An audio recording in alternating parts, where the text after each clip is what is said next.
believe that in the next coming debate, it is absolutely vital that you take it to Obama, that you hit him where it hits. It's a softball. Sir, Acorn is out there. We have the good Reverend Wright. We have Flake. We have all of these shady characters that have surrounded him. We have corruption here in Wisconsin and voting across the nation. I am begging you, sir. I am begging you. Take it to him. Take it to him. Well, the man speaking at that rally is our next guest, James T. Harris. He is a conservative radio talk show host, and he joins us this morning from Milwaukee. Good morning to you, sir.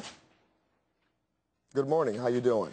Doing well this morning. You know, it's interesting. Some of these rallies have gotten quite a bit of headlines the past few days about the way in which John McCain's supporters are coming out telling him to take it to Barack Obama.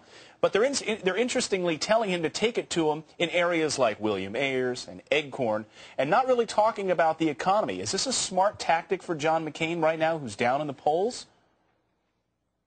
I don't think it's a matter of tactic. What you're seeing here is the conservative base being frustrated at the fact that the press has not vetted Barack Obama. We know more about Sarah Palin's 17-year-old daughter than we do about the associations that Barack Obama has that a lot of people find disturbing. And I think that this is part and parcel of the fact that Senator McCain hasn't been aggressive earlier on in taking on Barack Obama in these areas. Okay, so if you're Tucker Bounds on the McCain camp, who's going to join us here in a little bit, PG, of course, what do you tell John McCain to go out there and say? What do you want him to do? What do you want him to say? You know, it's a matter of, I think what we're seeing with the McCain camp is a split along generational lines. McCain is part of the generation that Ronald Reagan, Tip O'Neill could argue about politics all day, then go out for drinks or go golfing. But what we're talking about here is a generation of his base that really wants to be actively engaged in an ideological battle.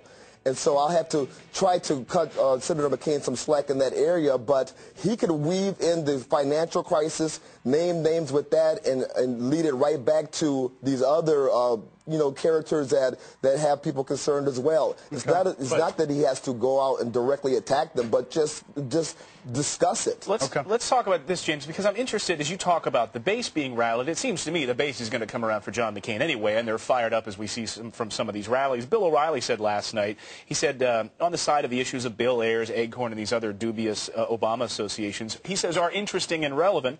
But he says nothing is close to the economy for people. And if you want to get those independents, which would really sway this election, Obama is leading McCain by 15 points when it comes to the economy right now.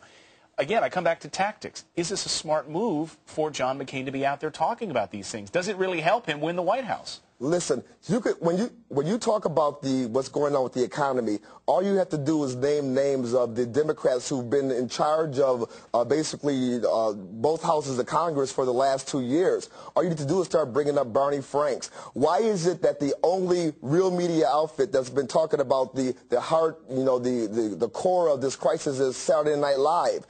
And the minute the people start paying attention to that, NBC pulls it and scrubs it. You could talk about that and name names behind this scandal and then just broaden it out to the other people that have been scandalous since Barack Obama got into politics. It's not a matter of having a strategy to attack these people here. This is all part of a conflict of character, shady characters that have been surrounding this guy. All right, well, we'll see if John McCain follows your advice. James T. Harris from WTMJ in Milwaukee. Thank you for joining us this morning. Thank you for having me. All right. So